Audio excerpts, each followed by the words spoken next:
سلام كم يتولوا زخبركم سمعتنا نلوم استدلوا زيناتات النهار بمجمرة أرست زينا أب إثيوبيا خلل تجراي برد نفاسن زحوسو زناب برتع قدعات كم زوردة تحيرو كفلي مكل غال أمريكا بينتاغون بزعبا من النتوم زي تفلطو يوفو حدش حبريتا أو تيقهم زلو تحبيرو أما خارج قدامي منستر إثيوبيا أب قدعات مبرق أفريقيا أتوجيتا شوردا هو حد مس منقسي إرترا بمخان منقسي خقمتل يدالو ألو خبل كسيسو زبلو زيناتات حزنا لكم مسينا لنا لشانلنا سبسكرايب ምግባር ክሳብ መወዳእታ መደብና ክትከታተሉና ብኽብሪ ንዕድመኩም ኣብ ዞባ ምብራቕ ትግራይ ኣብ ወረዳ ሓውዜን በረድን ንፋስን ሓዊሱ ዝዘነበ ሓያል ዝናብ ኣብ ዘራእቲ መንበሪ ኣባይትን ማሕበራዊ ትካላትን ከቢድ ጉድኣት ከም ዘውረደ ፀብፃባት ሓቢሮም ቅድሚ ክልተ ሰሙን ኣብ ከባቢታት ቆላ ተንቤን ጣብያ ቀይሕ ተኽሊ ዝወረደ ሓያል በረድ ዝተሓወሰ ዝናብ ኣብ ልዕሊ ህይወት ዘራእትን እንስሳታትን ሰፊሕ ጉድኣት ምብፅሑ ተፀብፂቡ ነይሩ እዩ ሕጂ ድማ ኣብ መዳውብቲ እታ ወረዳ ዝኾነ ወረዳ ሓውዜን ኣብ ልዕሊ ዘራእትን ገዛውትን ተመሳሳሊ ጉድኣት كم زبصح حلاف تلفزيون تግራይ ንሓለፍቲ ምሕዳር እታ ወረዳ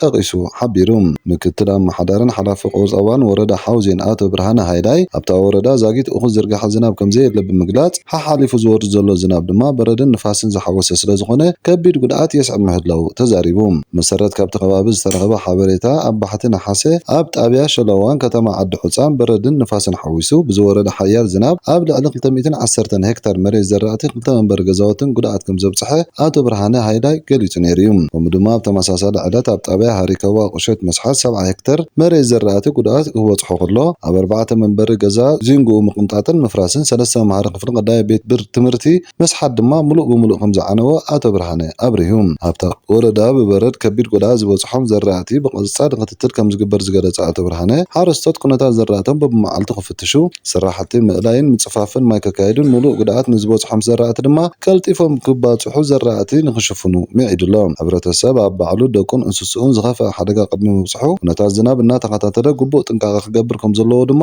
ኣቶ ብርሃነ ኣጠንቂቑ ኣብዚ ዓመት እዚ ተጻራሪ ሳዕቤናት ኤልኒኖ ማለት ትሑት መጠን ዝናብን ልዕሊ ዓቐን ዝናብን ነቲ ሕብረተሰብ ኣብ ሓደጋ የእትዎ ከም ዘለውን ፀብፃባት ሕብሩ ቤት ፅሕፈት ምውሃድ ሰብኣዊ ጉዳያት ሕቡራት ሃገራት ኣብ ኢትዮጵያ ዘቕረቦ ፀብፃብ ክልተ መልክዕ ኤልኒኖ ዘርኢ ኢሉ ኣብ ሓደ ከባቢ ደርቅን ሕፅረት ማይን ከጋጥም ከሎ ኣብ ካልእ ከባቢ ድማ ውሑጅ ከጋጥም ከም ዝኽእል እዩ ዘርድእ መሰረት ሓበሬታ ኦቻ ኢትዮጵያ ኣብ ገለ ከባቢታት ኢትዮጵያ ዘራእቲ ሩባታትን ዒላታትን ማይን ይነቕፅለው ኢሉ ኣብ ከም ትግራይ ቀንዲ ወቅቲ ዝናብ ክረምቲ ኣብ ዝኾነሉ ከባቢታት ካብ ንቡር ክሳብ ልዕሊ ንቡር ዝርጋሕ ዝናብ ክህሉ ምዃኑ እውን ሰብ ሞያ ያዛረቡ ዞባታት ደቡብን ምብራቕን ትግራይ ዞባታት ሰሜንን ደቡብን ወሎ ዞባታት ክልል ዓፋርን ማእከላይ ክፋላት ሃገርን ንቡር ብዙሕ ዝናብ ክህልዎም ኣብ ገለ ከባቢታት ድማ ትሕቲ ንቡር መጠን ዝርጋሕ ዝናብ ክህሉ ትፅቢት ግበር መሰረት ፀብፃብ ውድብ ሜትሮሎጂ ዓለም ብፍላይ ኣብ ኢትዮጵያ ኣብ ዝበዝሐ ክፋል ኤርትራ ደቡብ ሱዳን ኡጋንዳ ጅቡቲ ሱዳን ከምኡውን ምዕራባዊ ገማግም ባሕሪ ኬንያን ትንቡር ዝናብ ክዘንብ ትፅቢት በር እቲ ሕፅረት ዝናብ ኣብ ሕርሻ ቀረብ ማይ ፅሬት ውሕስነት ምግብን ጥዕናን ህዝብን ኣሉታዊ ፅልዋ ክህልዎ ኢሉ እውን ኦቻ ዝግምት ዘሎ ምክልኻል ኣሜሪካ ፔንታጎን ብዛዕባ መንነቶም ዘይተፈልጡ ነፈርቲ ነገራት ይፎ ሓድሽ ሓበሬታ ኣውፅዩ እዚ ሓበሬታ እዚ ቅድሚ ሕጂ ዘይተረኣየ ቪድዮታት ምስልታትን ዘጠቓልል ከም ዝኾነ እዩ ተሓቢሩ ዘሎ ሓደ ካብቶም ቪድዮታት ኣብ ልዕሊ ማእከላይ ምብራቕ ዝርከብ መንበሪ ከባቢ ዝንሳፈፍ ዘይተለምዱ ነገራት እዩ ዘርኢ ኣብ ካልእ ቪድዮ ድማ ኣብ ልዕሊ ፓስፊክ ውቅያኖስን ጸሊም ክብን ዝኾነ ነገር ክንሳፈፍ ጸኒሑ ኣሰሩ ክጠፍእ እዩ ዝረአ ፔንታጎን ሓያሎ ፒዲኤፍ ሓዊሱ 41 ሓደስቲ ሰነዳት እዩ ዘርጊሑ ዘሎ ካብቶም ሰነዳት እቲ ቀዳማይ ኣብ 1953 ዝተሰነደ ክኸውን እንከሎ እዚ ዳሕረዋይ ድማ ኣብ ዝሓለፈ ዓመት ምዃኑ እዩ ዝግመት ሚኒስተር ምክልኻል ኣሜሪካ ብሸሞንተ ጉንበት 161 ሰነዳት ድሕሪ ምዝርግሑ ተወሳኺ ሓበሬታ ከም ዝዝርጋሕ ኣፍሊጡ ነይሩ እዩ ሓደ ካብቶም ቪድዮታት ኣብ 2021 ኣብ ወሽመጥ ዖማን ዝተቐርጸ ኮይኑ ዝኾነ ጸሊም ዘይተፈልጠ ነገር ብዘይተለምደ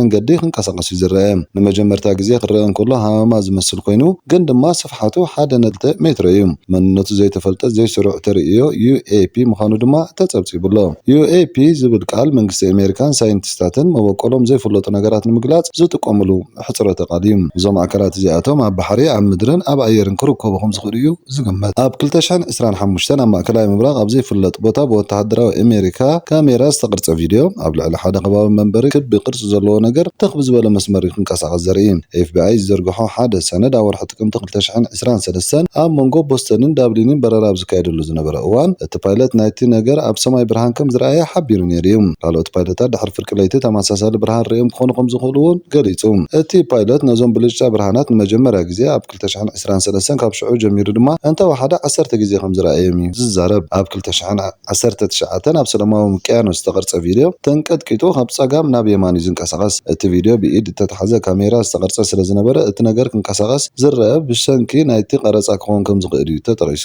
ኣብ 1953 ዝተዳለወ PDF ሰነድ ብኣሃዱ ትንተና ምስሊ ሓይሊ ባሕሪ ኣሜሪካ ዝተገብረ ትንተና ክልተ ቪድዮታት ዝሓዘ እዩ እቶም ብ1950-1952 ኣብ ምዕራባዊ ኣሜሪካ ዝተሰኣሉ ቪድዮታት እቶም ባዕዳውያን ኣካላት መጠን ብርሃኖም ክብክብል እንከሎ ጎኒ ንጎኒ እውን መጠኖም ክውስኽ እንከሎ እዩ ዘርኢ ሓደ ፔንታጎን ዝተዘርግሐ ምስሊ ስሉስ ኩርናዕ ዘለዎ ነገር ብክቢ ብርሃን ተኸቢቡ እዩ ዘርኢ እቲ ብርሃን ኣብቶም ሰለስተ ቅርጽታት ድማ እቲ ማእዝን ረኣዩ ነዚ ዝተዓዘቡ ክልተ ወተሃደራት ኣሜሪካ ነበርዮም ኣብ 2011 ዘርጊሖሞም ኣሜሪካውያን ብዛዕባ ባዕዳውያን ፍጥረታት ዩፎ ዘርእይዎ ተገዳስነት ኣብ ዝሓለፉ ዓመታት እናወሰኸ ከም ዝመጸ ግለጽ ኣሎ ኣብ 2022 ኮንግረስ ኣሜሪካ ድሕሪ 15 ዓመታት ኣብ ልዕሊ ዩፎ ንፈለማ እዋን ዘተ ተኻይዱ ነይሩ እዩ ወተሃደራዊ ሓይሊ ኣሜሪካውን ዩፎ ምስጢር ካብ ምግባር ርሒቑ ኣብ ክንድኡ ኣብ ግሉጽነት ከተኩር ከም ዝደሊ ኣፍሊጡሎ ወሃቢ ቃል ፔንታጎን ቮር ፓርነል ኣብ ቀጻሊ ተወሰኸ ሓበሬታ ከዘርጋሕ ምዃኑ እውን ገሊጹ ኣሎ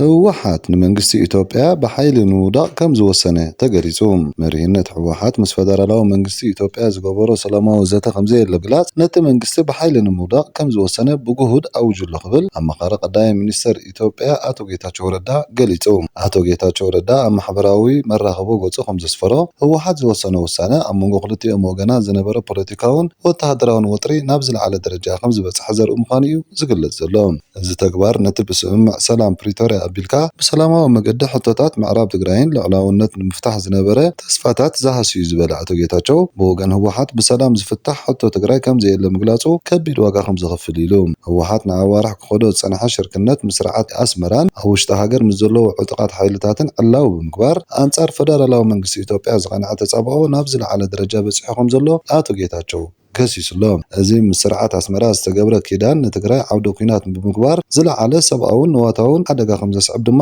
ኣቶ ጌታቸው ረዳ ኣጠንቂቑ እምበር ከዝኸበርኩም ተኸታተልትና ናይ ሎሚ ዜናታትና ኣብዚ ፈጽምና ኣለና ንቻነልና ሼር ላይክ ሰብስክራይብ እናገበርኩም ከተተባብዑና ብክብሪ ንዕድመኩም ሰላም